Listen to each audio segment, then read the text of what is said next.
Karibu H-Nut Media, ili uwe wa kwanza kupata taarifa zetu. Hakikisha unabonyeza maandishi ambayo yameandikwa subscribe hapo chini ya video, lakini usisahau ku comment na kushare. Uhabari gani mwana michezo mwenzangu popote pale ulipo nchini Tanzania na nje ya mipaka ya Tanzania. Hapa ni H-Nut Media ambayo nakuletea taarifa hizi za kimichezo ambazo zinakujia kila siku kila wakati katika update hizi hapa ambazo tunakuletea. Leo kuna moja kati ya story kubwa ambayo imetufikia katika meza yetu ya matangazo, na sisi ilivyo kawaida yetu ni kuhakikisha kwamba tunakupasha kile ambacho unastahili kukipata katika anga la michezo. Unaambiwa kwamba kumekwepa kwa taarifa kadha wa kadha, taarifa tofauti kubwa ambazo zinaendelea kubamba live na story ambazo zinaendelea kuzungumzika huko katika mitandao ya kijamii, lakini sisi hapa tumezikusanya taarifa zote hizo tukuletee ili uweze kujua ni nini ambacho sasa kimekwisha kugonga vichwa vya habari sana huko katika mitandao ya kijamii. Unaambiwa baadhi ya wachezaji wa klabu ya Young Africans, hasa kwa wachezaji ambao wanacheza eneo la katikati kwa maana ya viungo wakabaji na viungo washambuliaji, wamekuwa na mengi ya kuzungumza kuhusiana na wachezaji wenzao ambao wanamaliza katika eneo la ushambuliaji.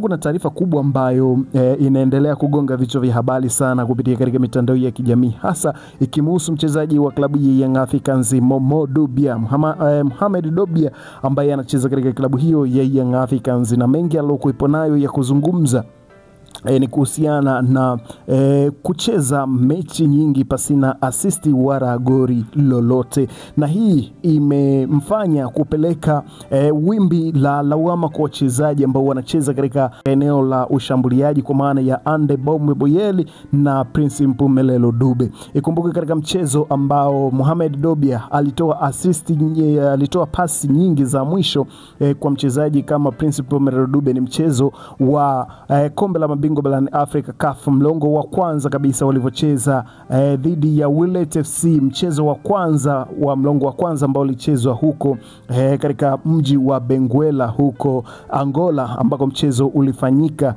Mohamed Dobia akicheza pasi 6 ambazo zingeweza kuzaa magoli kwa upande wa mshambuliaji Prince Mpumelelo Dube, lakini haikuwa hivyo kutokana na kukosa umahiri na kukosa utimamu katika eneo hilo la ushambuliaji. Na si hivyo tu, katika ligi kuu pia amecheza pasi za mwisho kwa washambuliaji hao, lakini walishindwa kutamba na kufanya vizuri na kuzizalisha pasi hizo za mwisho kwa faida ya magoli katika klabu hiyo ya Young Africans. Sasa kitu hicho kimemfanya Mohamed Dobia awe na mengi ya kuzungumza kuhusiana na issue hiyo ambayo imekuwa ikizungumziwa sana, na alienda mbali zaidi akizungumza kwamba kwa nafasi ambayo anacheza Pacome Predozuzwa ilitakiwa yeye ndo awe namba 9, yani awe mshambuliaji wa mwisho katika klabu hiyo ya Young Africans. Anaamini kwamba angekuwa na asisti nyingi zaidi mpaka sasa ya ambavyo alivyo hana asisti wala goli lolote, licha ya kwamba anafanya kazi kubwa katika klabu hiyo ya Young Africans. Na baadhi ya wachambuzi wa masuala ya michezo hapa Tanzania, nimetembea katika ukurasa wa Instagram wa mchambuzi mmoja na mdau mmoja wa michezo hapa Tanzania, naye alikuwa na mengi ya kuzungumza kuhusiana na issue hiyo ambayo inazungumziwa kwa sasa kwamba Pacome angekuwa mshambuliaji na namba 9 wa mwisho. Hebu tuisikilize hii alafu tutakuja kuendelea kuyatazama yale mengine ambayo tumekuandalia. Kwenye malengo makubwa ya kimataifa msimu huu, mimi niliwahi kutoa bayana mtazamo wangu. Mimi nafikiri mchezaji ambaye anapaswa kuanza kama namba 9 kwa upande wa Young Africans ni Pacome. Namba 9 ya Yanga iwe Pacome Zouzoua? Asimame Pacome. Wala asisimame Boyeli wala Dube kama inawezekana hicho kitu. Kwa sababu Pacome ana uwezo wa kucheza kama namba 9. Tena mimi ninachompendea Pacome, na niliwahi kubainisha, Pacome ni mchezaji ambaye niliwahi kumtafsiri kama udongo. Yani Pacome unaweza kumfinyanga vovote unavyotaka na ikatokea shape unayoitaka mwisho wa siku. Shanifahamu vizuri Tuchukue hiyo. Pacome dongo la ufinyanzi ule. Unamfinyanga unavyotaka, anakupa chombo unachokitaka wewe. Kwa muundo unaotaka, kwa namna unavyotaka wewe, kwa sababu Pacome toka akiwa ASEC, kwa mtu ambaye labda aliwahi hata kufuatilia toka akiwa huko kwenye michuano ya kombe la shirikisho barani Afrika, Pacome kuna baadhi ya games nyingi ASEC walikuwa wanamtumia kama mshambuliaji kivuli namba 9 na alikuwa ana deliver, kwa sababu Pacome ukitaka aanze kukabia kuanzia juu anaweza, hiyo energy anayo. Tena physically ukimwangalia Pacome ukimlinganisha labda na Boeli pamoja na Dube, physically Pacome yuko much better, ni msumbufu, then pia hata ukitaka aanze kupress anaweza, alafu ni finisher mzuri. Kitu cha msingi ambacho kinanifanya niseme Pacome anafaa kuwa kama namba 9 ni kwa sababu kwenye michezo ya kimataifa, hasa kwenye hatua ya makundi, hutopata nafasi nyingi. Kwa hiyo kama hutopata nafasi nyingi, utatakiwa uhakikishe nafasi chache utakazozipata utazitumia. Kama kuna mchezaji ambaye sasa hivi kwenye eneo la mbele la Young Africans anahitaji nafasi chache akuhakikishie matumizi ya hizo nafasi, ni Pacome peke yake. Na kitu ambacho mimi naweza nikakwambia ni kitu kimoja. Kuna baadhi ya timu nyingi kwenye michuano ya kimataifa zimefuzu kwa kumtegemea mshambuliaji mmoja tu. Yaani kwamba tuna only one primary goal scorer. Sio kwa sababu unapenda kuwa na mtu mmoja wa kumtegemea, lakini kuna muda unajikuta huna jinsi. Yaani ukikaa kwa sababu ni mechi ngapi za makundi? Mechi 6. Ukikaa ukitizama kiuhalisia unaona kabisa kama kuna mtu ambaye anatamani nafasi mdondoke, ama kama kuna mtu ambaye anaweza nikamwekea dhamana kule mbele, labda ni mtu huyu. Kwa sababu mimi nitakwambia kitu kimoja. Kuna timu nyingi za ukanda wa kaskazini zimewahi kufuzu kwenda kwenye hatua ya robo finali kwenye ligi ya mabingwa kwa kufunga goli 4 tu hatua ya makundi. Na unakuta hizo goli 4 pengine anafunga mtu huyu au anafunga watu hawa, labda kuna goli 3 anafunga mtu mmoja, unakuta labda beki anakuja kupiga utosi goli jingine. Petro Atletico de Luanda, tutarudi hapo, aliongoza kundi kwa kufunga goli 5 tu na akafuzu kwenda robo.